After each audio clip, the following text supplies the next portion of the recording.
ఓం మహాగణాధిపతయే నమః. ఓం గురుభ్యో నమః. ఓం శ్రీమాత్రే నమః. అరుణాం కరుణాతరంగితాక్షీం ధృతపాశాంకుశపుష్పబాణచాపాం అనిమాదిభిరావృతాం మయూకైః అహమిత్యేవ విభావయే భవానీ. శ్రీమాత్రే నమః.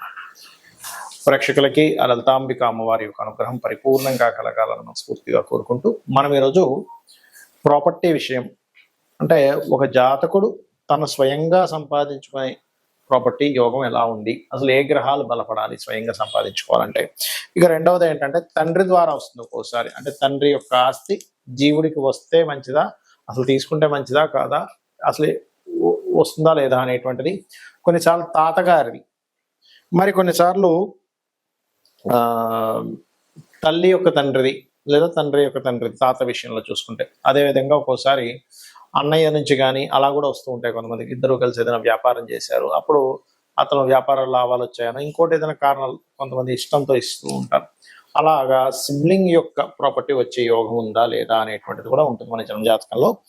అదేవిధంగా పిల్లనిచ్చినటువంటి మామయ్యది, లేదా ఒక్కొక్కసారి అమ్మాయికే మామయ్య ఆస్తి వచ్చే ఛాన్సెస్ ఉంటాయి. ఆ రకంగా ఎలా ఉంది. అదేవిధంగా గవర్నమెంట్ లీజు ద్వారా వస్తాయి కొన్నిసార్లు. 99 yearsకి లీజ్ వచ్చిందండి ప్రాపర్టీ అంటుంటారు. అవన్నీ కూడా అసలు ఎలా చూడాలి జన్మజాతకంలో. ఇవి ఎందుకు చూడాలి అంటే, ఒక్కొక్కసారి ఆ ప్రాపర్టీస్ తీసుకోవడం వల్ల ఇబ్బంది ఉంటుంది, కొన్నిసార్లు ఆ ప్రాపర్టీస్ వల్ల వాళ్ళకి ఎదుగుదల ఉంటుంది. దానికి ధనభావం పడితే అద్భుతమైనటువంటి ఎదుగుదల ఉంటుంది, దానికి షష్టాష్టకాలు ఈ రకమైనటువంటి కాంబినేషన్స్ పడితే ఇబ్బందులు ఉంటాయి. ఒక్కొక్క లగ్నానికి ఆ లగ్నరీత్యా వాళ్ళకి ఏ అధిపతి అవుతాడు, దాని పరంగా వాళ్ళు ఎలా చూసుకోవాలి, ఉందా లేదా అని ఎలా కనుక్కోవాలి అనేటువంటి విషయాలు చెప్తుంది నేనైనప్పటికీ కూడా చెప్పిస్తుంది సాక్షాత్ లలిత అమ్మవారిగా భావిస్తూ ఒక్కొక్క లగ్నం గురించి మనం తెలుసుకుందాం. కర్కాటక లగ్నము, కర్కాటక రాశి. కర్కాటకం వారికి ఎమోషనల్గా ఎక్కువగా ఉంటారు, మదర్లీ నేచర్ ఎక్కువగా ఉంటుందని చెప్పుకుంటూ ఉంటాం. అయితే ఇక్కడ ప్రాపర్టీ కారకుడు వీళ్ళకి పూర్వజన్మ కర్మకారకుడు అవుతాడు. అందరికీ కాదు, వీళ్ళకి మాత్రమే.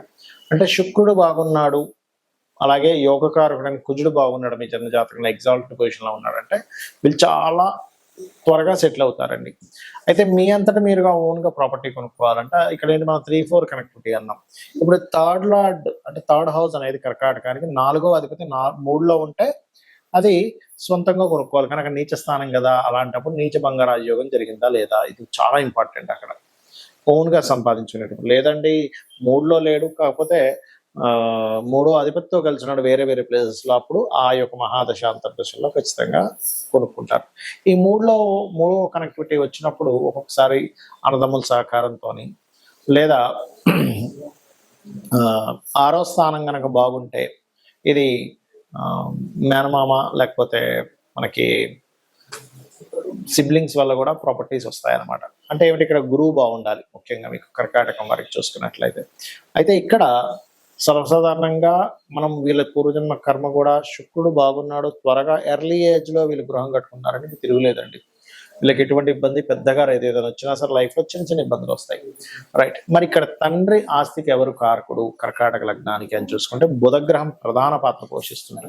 అంటే మీ జన్మ జాతకంలో బుధగ్రహం ఎలా ఉందో చెక్ చేసుకోవాలి. తండ్రి ప్రాపర్టీ మీరు తీసుకునేటప్పుడు, తండ్రి ప్రాపర్టీలో మీరు నివసించేటప్పుడు, తండ్రి లేనప్పుడు, తండ్రి ఉన్నప్పుడు కాదు విషయం, తండ్రి లేనప్పుడు అంటే తండ్రి గతించారు, ఒక ఏజ్ వచ్చి 80 ఏళ్ళకో ఎప్పుడో మొత్తం మీద, అప్పుడు మీరు చూసుకోవాలి. ఓకే బుధుడు బాగున్నాడు, అప్పుడు మీరు ఆ ఇంట్లో ఉంటే యోగిస్తుంది, లేకపోతే అది యోగించదు. గుర్తుపెట్టుకోండి. అంటే బుధగ్రహం పాడైతే యోగించదు కర్కాటకం వారికి. అలాగే ఒక్కోసారి తల్లి ఆస్తి, ఇది శని చూసుకోవాలి ఇక్కడ, ఎందుకంటే 4th to 4th 7th house కాబట్టి శని తల్లి ఆస్తికి సంబంధించినటువంటి విషయంలో.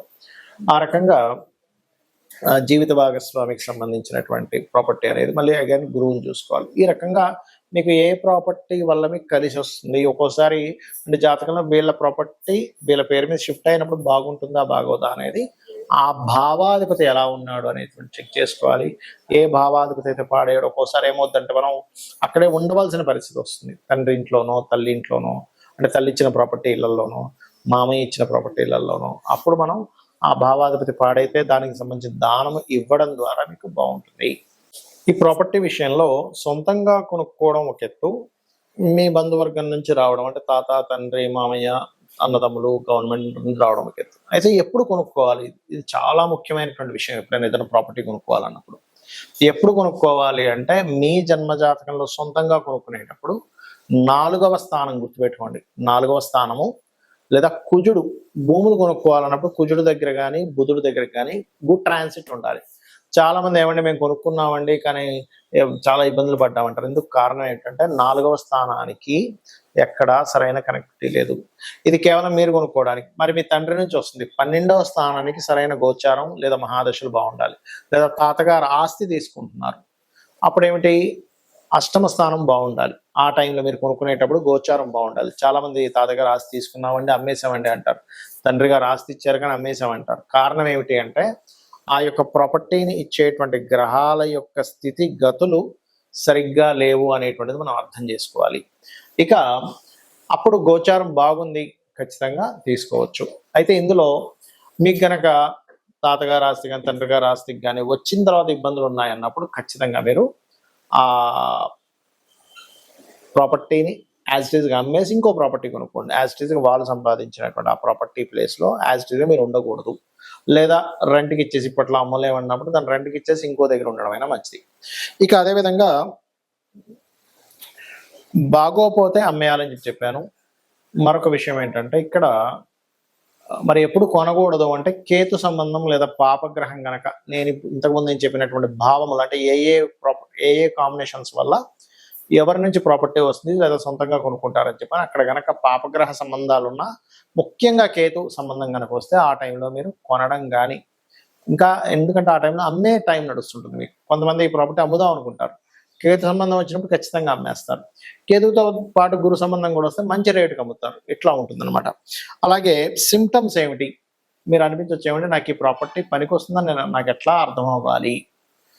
ఎలా అంటే ఇప్పుడు మనం ఒక ప్రాపర్టీ కొనేటప్పుడు కూడా మనకు తెలుస్తుందండి. ఆ ప్రాపర్టీ దగ్గర కొనడానికి వెళ్ళినప్పుడు ఏవో మనకు తెలియకుండా కొన్ని నెగటివ్ అంటే ఏదో గొడవ జరగడమను, లేకపోతే అక్కడికి వెళ్ళేటప్పుడు సంథింగ్ మన లైఫ్లో జరిగేటువంటి అనీజీనెస్లు కొన్ని జరుగుతూ ఉంటాయి. కారు ఆగిపోవడమనో, రాంగ్ రూట్లో వెళ్ళిపోవడమనో, అక్కడికి వెళ్ళాల్సిన ఇంకో దగ్గరికి వెళ్ళిపోవడమనో రాంగ్గా చూపించి, లేకపోతే అప్పుడే దాని దుర్వార్తలు వినడం, ఇవన్నీ కూడా మీరు కొనేటప్పుడు ప్రకృతి మీకు అందించేటువంటి ఒక సిమ్టమ్ అనమాట. అంటే అదొక చెప్తూ ఉంటుంది ప్రకృతి మనకి ముందుగా సందేశాన్ని ఇస్తూ ఉంటుంది. మనకి సందేహం వస్తుంది ఆ టైంలో. అయితే ఇక్కడ మీరు ఓన్గా కొనుక్కునే విషయంలోనే ఈ యొక్క ఇది తెలుస్తూ ఉంటుంది. లేదా ఆ ఫలానా తాతగారో మామయ్యో అమ్మమ్మో నానమ్మో సిబ్లింగ్ సంబంధించిన ఇంట్లోకి వెళ్ళినప్పటి నుంచి మీకు బాగోలేదు అంటే మీరు అర్థం చేసుకోవాల్సింది ఇక్కడ 2 విషయాలు చూసుకోవాలి.